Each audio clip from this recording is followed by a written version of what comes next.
Welcome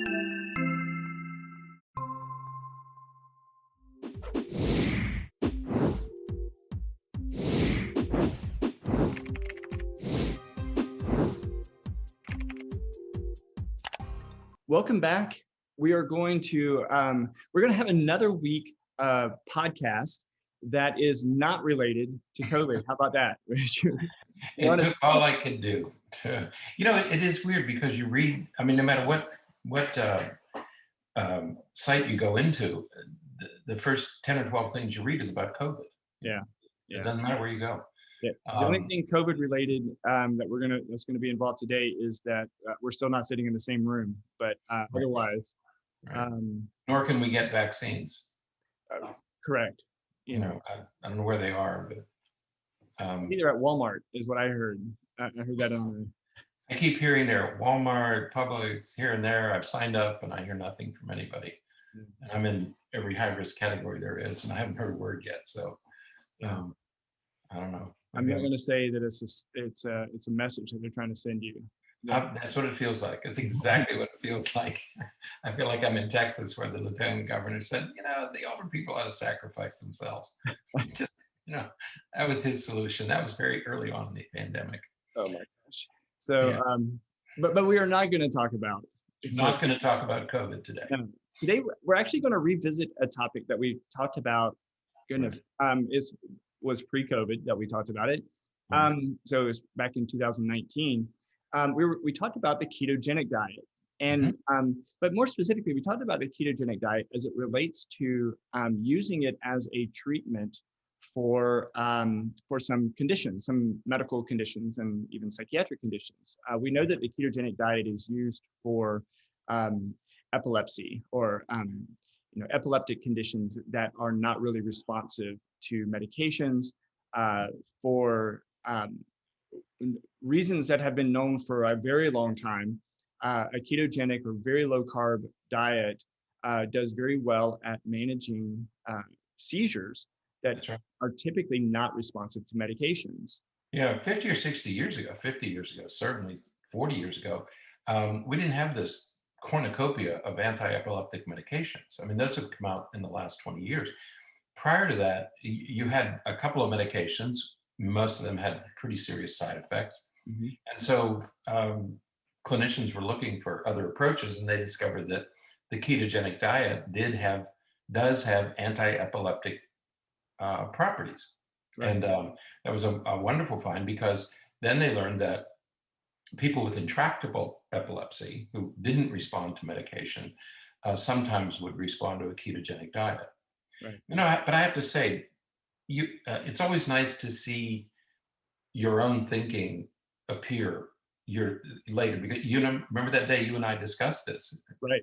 And we said, if these rage attacks that we see in bipolar children, if they are in fact seizure-like in origin, and there is some evidence that they are a subcortical seizure, then perhaps they would. And you and I had that discussion. I wonder if they would respond to a ketogenic diet. We did, and it was, and a lot of it makes sense, because one of a few of the main medications prescribed for what was then called early onset bipolar disorder, now is typically called like disruptive mood dysregulation disorder, or things like rage attacks and things like that. The primary medication used for those are anti-epileptic medications, things like that. And so yeah, we were sort of they're anti-epileptic drugs, but they have mood stabilizing qualities. And so you're thinking, well, if the ketogenic diet worked with cortical seizures, I wonder if it could work as well with these subcortical discharges, what we think are subcortical discharges. Right. So yeah, it was, and then you stumble on an article like this to say, oh, okay, let's take a look at this. So it was validating, I guess, to see that appear. This is a fairly good review of the topic, and that's the other thing I liked about it. It's a pretty current and pretty thorough review of using a ketogenic. Apparently, the ketogenic diet is used in the treatment of psychiatric disorders. There isn't a large literature on the topic, but it has been used. as a treatment for psychiatric disorders. Yeah, absolutely. And this is an article from Psychology Today, written by Dr. Georgia Eady, maybe. And there are researchers all over who are looking into the use and benefits of ketogenic diet. And in fact, one of the big researchers is right here close to us, actually, at the University of South Florida. He's his name just escaped my brain, but he's doing a lot of research in the area of ketogenic diets for a variety of things. So yeah, as you said, this article is a great review and update on the use and potential benefits of a ketogenic diet for various psychiatric disorders. Because again, we often associate some of these psychiatric disorders with sort of irregular functioning in the brain. And so perhaps the ketogenic diet helps balance some of that. Right. Yeah, because these researchers happen to be from Australia. They're at the University of Tasmania in Australia, and did this thorough review back. They did it back in 2017, but it still is a really good update on the topic. And what I like about this is that Dr. Eady took this original article, the current status of the ketogenic diet, and she summarizes what are really complicated findings from the various studies that these people report. And so the fact that she was able to summarize it, bring it together, and she admits freely at the very beginning, she is on the ketogenic diet, has been on the diet for 2 years. So she's a proponent, but she also uses it herself, and she freely acknowledges that. So it's from somebody who knows the chemistry behind the ketogenic diet, but also somebody has done the diet herself. Right. Yeah. And if you go to the show notes and you get to the Psychology Today article, you will be able to link to the original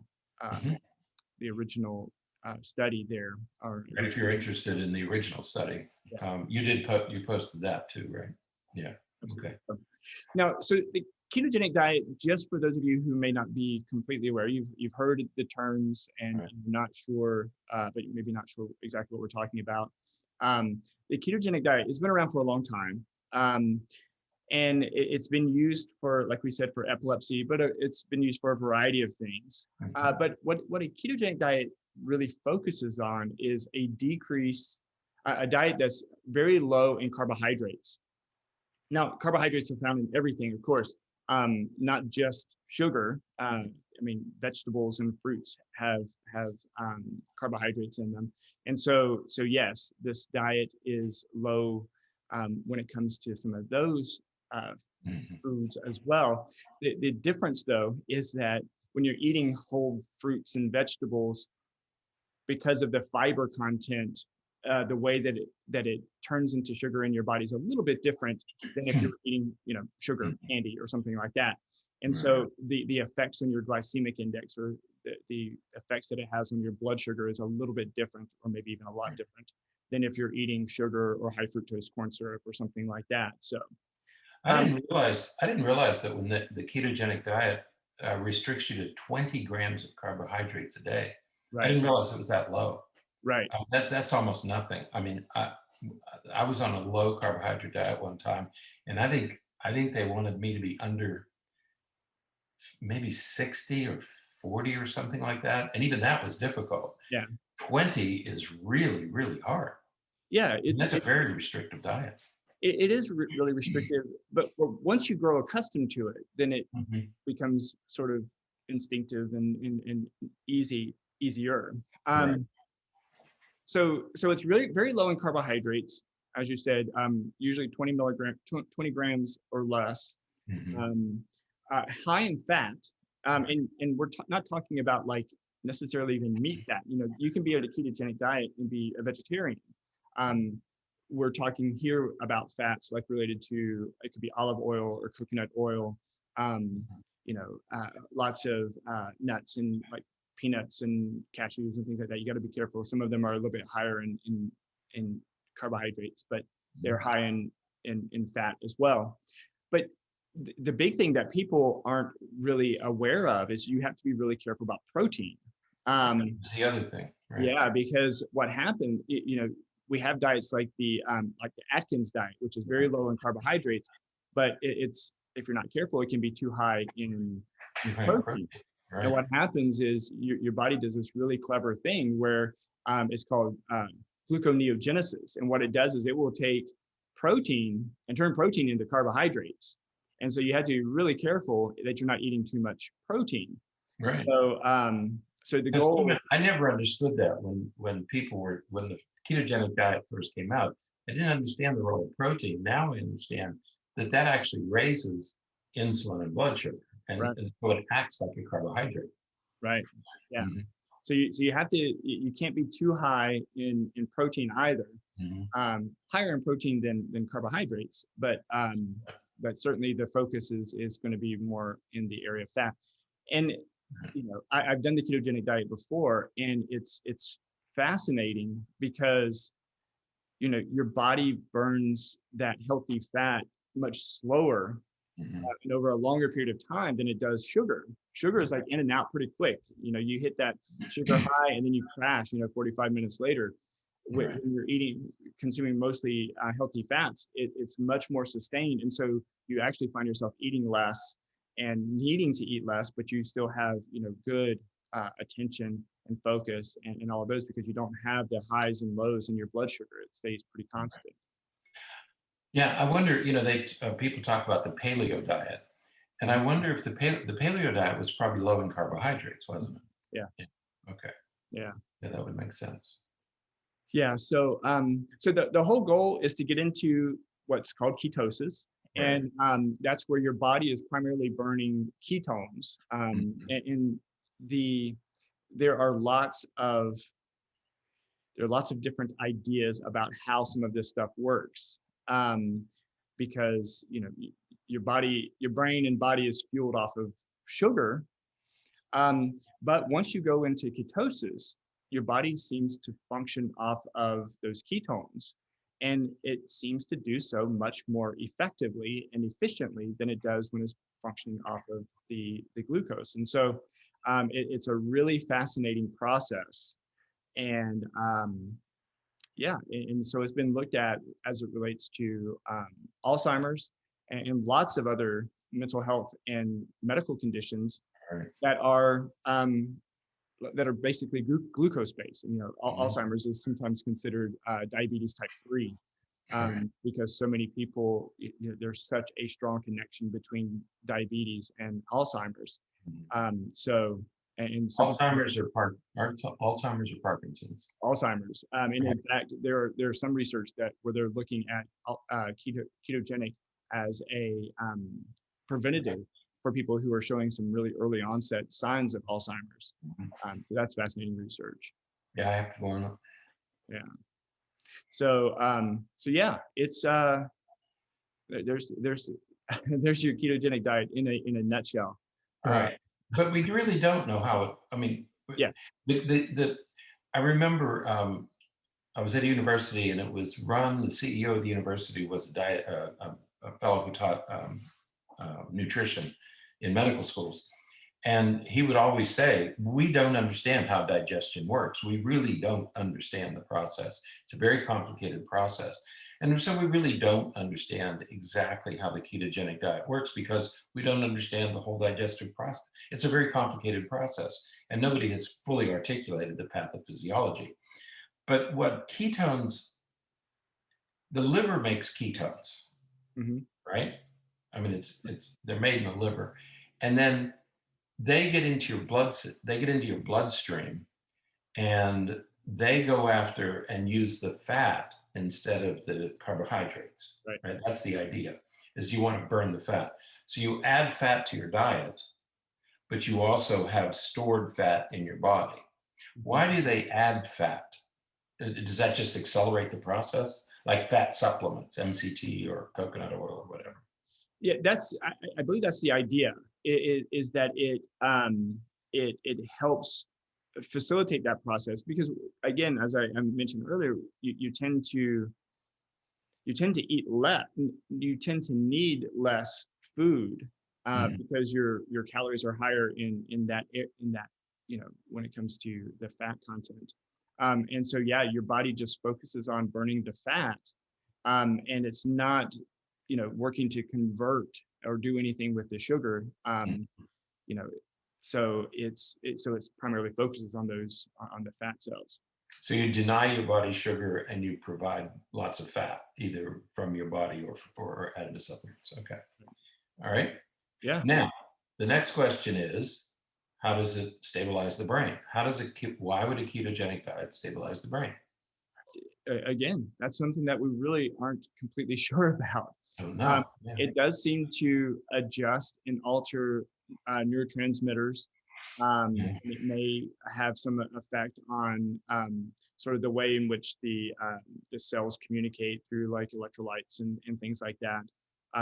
We do know that it reduces inflammation, and so a lot of people who are really focusing research in the area of inflammation, they are basically anti-sugar. They talk about sugar as a major inflammatory agent. And so, cutting that out of your diet is really effective in reducing inflammation throughout your body. So, they think that it helps on a cellular level with the like mitochondria and just the way that the brain, the health of the cell. But again, a lot of this is theoretical. They're trying to figure a lot of this stuff out. Yeah, it's very hard to tease out these variables. It's a mysterious process, and it's hard to say this one thing is the culprit or this one thing is the cause. It's probably a combination. Because as you said, the whole process is so complex. I once heard a presenter say, you actually have more serotonin receptors in your gut than you do in your brain. We only think about serotonin, a neurotransmitter in our brain, but that presenter was saying that you have more receptor sites for serotonin in your gut than you do in your brain. So it's complex. Right. And the one thing we're always told is to avoid processed foods, because they're very high in carbohydrates, very high in sugar. And I'm thinking, there are people in this country who eat nothing but processed foods. Yeah. And sugar. I mean, they just eat boxed food or canned food or packaged food and snacks, and those are all processed. And so you begin to wonder, it makes you wonder just how much inflammation is out there and how many of these, not only psychiatric problems, but physical diseases are related to inflammation. Right. Absolutely. It has to be rampant. Absolutely. And a lot of the things that we consider common or typical conditions now, whether it's from diabetes to irritable bowel syndrome and some of those kind of things, a lot of them have been either directly or indirectly linked to that kind of diet. Right. And it's interesting that the standard American diet, the acronym SAD, SAD, because it does, that standard American diet does tend to, induce or promote this sort of unhealth. Right. Yeah, they're still complaining. Many are still complaining about the standard American diet. It's revised every couple of years, but they keep pushing these same things that cause inflammation. Right. Yeah. So what about the supplements? You took those for a while, didn't you? Yeah, I was doing when I was on a ketogenic diet. I took MCT oil and I used coconut oil a lot. And yeah, they help boost you into ketosis. And a lot of it, we talked about earlier about 20 milligrams of carbohydrates. A lot of it is really ratio, right? That you have the right ratio of fat to protein to carbohydrate. And so, like, I remember one day when my ratio was wrong. It was out of sync, and I needed more fat, and I wasn't hungry, and so I really couldn't eat anymore. So I did an experiment, and not that I would necessarily recommend this for anybody, but I just went into the pantry and got out the coconut oil and just took a spoonful of coconut oil, and it was better than potato chips. Yeah. Well, I don't know. If It's better than cod liver. It didn't taste better. It was better than cod liver oil. Right, right. But that's all you can say for it. Right, but that got my percentages right, my Yeah. ratios right, and then next morning when I tested, I was in ketosis, and Okay. everything was good. So, it does help because it's so high in that healthy fat that you're wanting. It'll get you where you need to be without the concern about protein and everything. So Good. All right. yeah. So, but when it comes to what this podcast is really about, we're not just talking about the ketogenic diet itself, but we're talking about how it relates to psychiatric conditions. You know, there's a mounting evidence to suggest that it could be effective with some of these mental health conditions, in particular bipolar disorder, right? Right. Right. As long as you achieve ketosis, I think one of the important findings in all of these studies is you have to achieve ketosis. And that's where I think you need some assistance from a professional. Be very careful doing it. Certainly, if you're using it for medicinal purposes, that requires a level of precision that most of us don't have. If you're doing it to lose weight, it's a little different. But it's not an easy diet to maintain. You have to be careful of these percentages. Okay, so I would do it with the advice or assistance of somebody else, either somebody who's done it or knows about it. Absolutely. Yeah. It's ideal to work with a nutritionist or somebody who can make sure, and certainly if you are on any medications or anything like that, you should talk to your physician about that before you do it. If you're diabetic, there's some evidence to suggest that a ketogenic diet could assist those with diabetes, but absolutely talk with your physician before you did anything with it. Because you want to make sure that you're safe and healthy and everything. So right, like the commercials say, consult with your physician. Right. So just check before you do anything like this. But it's worth it. So it has been used successfully with bipolar disorder, at least in adults. The few studies that do exist are about adults. One in particular was on two women one was on the diet for 2 years, one was on for 3 years. In both cases, the diet was superior to Lamictal, and not slamming Lamictal, we're not opposed to Lamictal. It's a good drug. But the management of their system was easier and more effective when they were on the ketogenic diet than when they were taking the medication. Yeah. There's some evidence that something is working. Right. And I think that's something that you'll have to remember as we're talking about a lot of these stuff, is that a lot of these studies is that a major limitation is a very small sample sizes. This was a study that included 2 women. So, can't generalize to the whole population based on two people.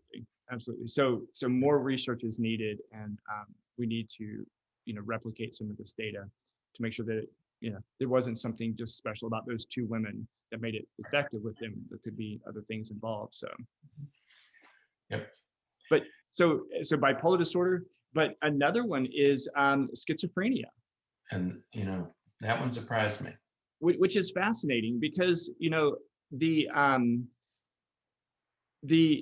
idea, and I had heard about some of the effectiveness of ketogenic with schizophrenia, and there's a few other things that they're looking at with schizophrenia because of we've been working on what's called a hyperdopaminergic hypothesis, and that is that people with schizophrenia have too much dopamine in their brain, but that was found sort of accidentally back in the 1950s, and that theory just kind of blew up, and they just used that as they created all kinds of different medications. But there's some new research looking at glucose, or not glucose, glutamine. And now there's this idea that, okay, there's maybe these other systems in place. And so they're looking at ketogenic diet as something that could be helpful with that as well. Right. But yeah, this 2009 study where they were looking at, again, it was just a single case, but she was on a ketogenic diet and it significantly decreased her symptoms. Right. Yeah. She lost weight. She was reduction of symptoms, all the things that you'd want from your medication, the diet provided. Similarly with anxiety. Yeah. Yeah. Although there's far less research on anxiety, but that's one of the areas that I'm interested in. We see a lot of patients with anxiety, heightened anxiety, including panic attacks. And you wonder, if this diet, and there's only one study, it's an animal study. But these animal studies are good because it gives us a little bit of control over a very complicated process. The animal brains are very similar to ours. They respond similarly to food and supplements. But this was a rat study that a standard high carbohydrate, so ketone supplements, by adding ketone supplements, you get a reduction in anxiety. And the ketone supplements would again be these high oils, right? The MCT and coconut oil and that sort of thing. So again, you get a reduction of symptoms. And that's something that I'd like to take a closer look at. When you and I were talking about developing interventions we were talking about depression, anxiety, and ADHD in particular, and bipolar disorder. And I'd be really interested in taking a closer look at any diet used to reduce anxious behavior. And it's the same with depression and anxiety related to each other. Right. And you see the same reduction in symptoms. Yeah. And again, there's similarly was primarily in animal studies for depression. So, and the big one, of course, is autism.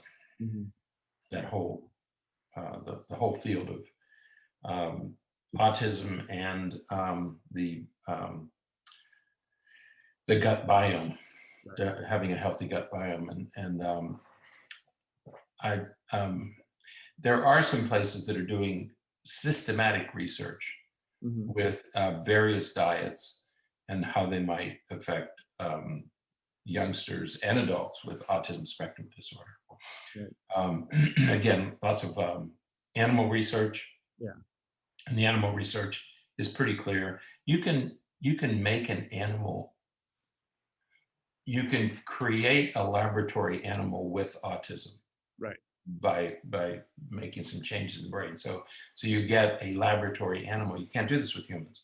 You take a laboratory animal and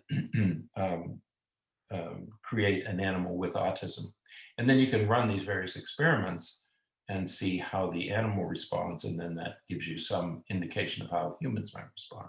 Right. And there have been some studies in humans with a ketogenic diet.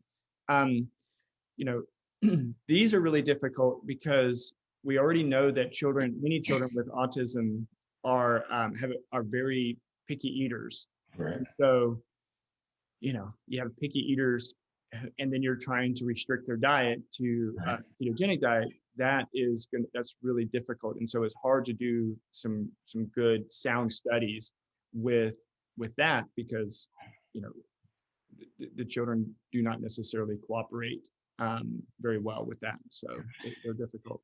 In a galaxy far, far away, there was something called the Feingold Diet. Do you remember the Feingold Diet? It was before you were born. Yeah, but that was primarily focused on ADHD. And it's very difficult to do these diets. We did them. I worked in an epilepsy clinic years ago, and we did the ketogenic diet with a few kids. But you had to, not all families could do it because it takes enormous organization to do a ketogenic diet. And it also, with the Feingold Diet, you take a child who has ADHD, and then you're trying to change their eating habits. And in those years, this was before the days in the 70s, before the days of all these products that had low fat and low carbohydrates and products that are readily available today weren't available 40 or 50 years ago. And so it was very, very difficult to do the Feingold Diet, which essentially reduced sugar. That was the culprit in the Feingold Diet. And it was very difficult because all the foods, you had to go out and buy all these natural foods and cook natural foods and organic this and natural that, and you couldn't use sugar and you couldn't use processed foods and packaged foods. And there were, when the diet began to show some positive results, a number of reviewers said it took so much time and attention to do the Feingold diet right, that it may have just been parental intervention that made the behavioral differences. Right. It Yeah. does take effort. Just the involvement of the parent. Working with the kids and going grocery shopping and spending time together and cooking and talking. Maybe it was just increased parental attention, Right. that led to positive effects. But the diets are not easy to do with kids, particularly kids with ADHD, children with autism, kids with really difficult to treat seizures. These are not easy things to do. Right. Yeah.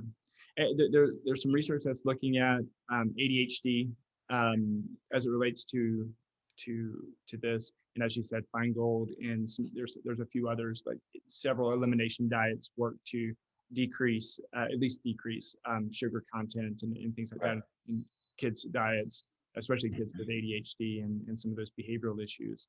But yeah, more research is needed in that area as well. Sure. And then of course, we already talked a little bit about Alzheimer's. Right. There's some really good research coming out to suggest that the ketogenic diet can be effective, helpful for individuals with Alzheimer's, with early onset, even perhaps as a preventative for people who are at high risk for developing Alzheimer's. It could be effective. Of all these disorders, I think that Alzheimer's, there's been more research reported with Alzheimer's. And this is a really good study, the one that we're posting here. It's a 90-day randomized, which is good, double-blind, which is even better, and a placebo control. So it's a pretty well-controlled study, and the results are very, very impressive. And I'm beginning to think now that if I have patients who are beginning to experience memory loss, that this would be one of the first things you'd want them to discuss with their physician. Right. Is should they consider a ketogenic diet? The results are pretty impressive. Right. And in this study, they really didn't change their diet so much as they just added MCT supplement. They added the supplements, right? And MCT is medium chain triglycerides, is what that stands for, and it's that supplement, just by adding that supplement, they found significant improvements in these patients. Because again, with the elderly, particularly with the elderly, if you're not, again, it takes effort to cook really nutritious meals every day.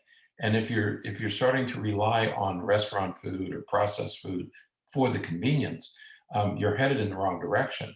So what you want to do is slow that process down a little bit and eat. So even if you're struggling to cook nutritious organic meals, you can add these supplements and still get a positive effect. Right. Yeah.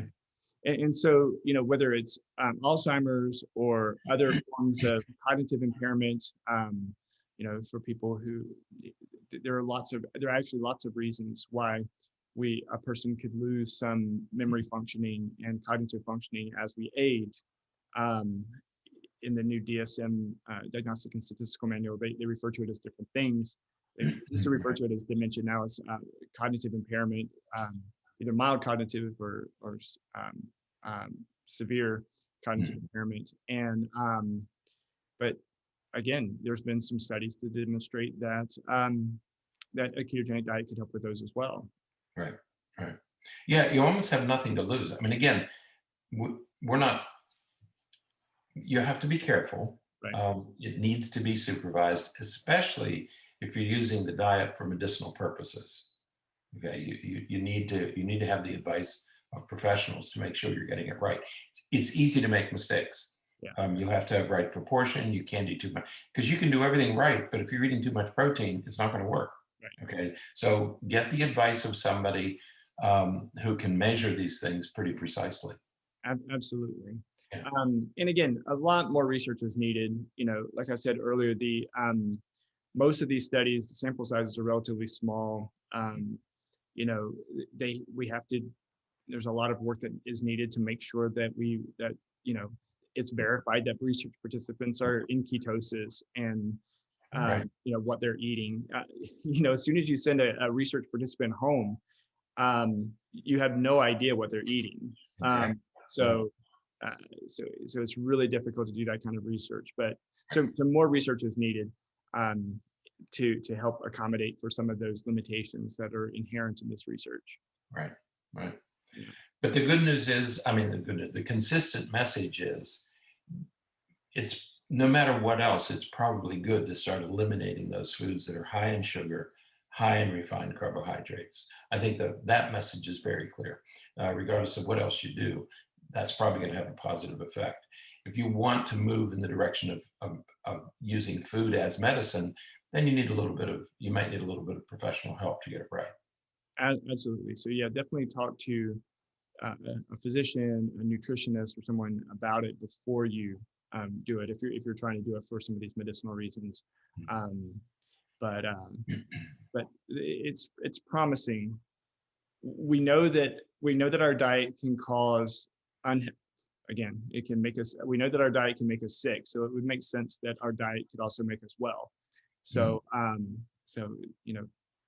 read more about it, look into it a little bit more if you're interested in it, and talk to other professionals about it. Right, and we're collaborating with a group in Sarasota who is spearheading a couple of projects in using various kinds of diets and studying the gut biome.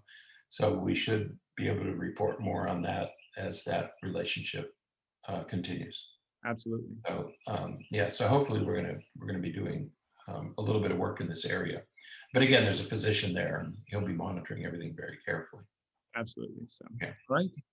Well, I believe then that is it for today. Yep. And I can hear the little birds chirping in the background. Birds are out. That means it's becoming, it's getting, the sad thing is the birds are out, which means it's almost daylight. So, you can see the light behind me coming in the window now. So right, starting to come in. So welcome to another day. That's right. So that's it for today, though. Until next time, stay happy, stay healthy, and forget to be afraid.